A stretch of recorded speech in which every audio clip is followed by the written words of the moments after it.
Hey guys, so quick video for you. If the Fortnite 2FA is not working on Nintendo Switch and you're looking for a way how it to work, first of all, what you can try to do when this kind of error happens is it usually because your clock or time zone is off by more than 30 seconds. Try to double check it if it's properly synchronized, both the time zone and your phone clock.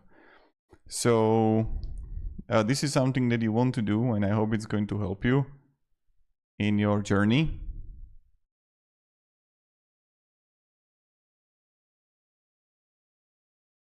So thank you very much for watching. Hope you are going to have a great day. And someone wrote here that was the problem on my mobile. It was 1 minute difference, set time to automatic, and it's solved. Have a great day and goodbye.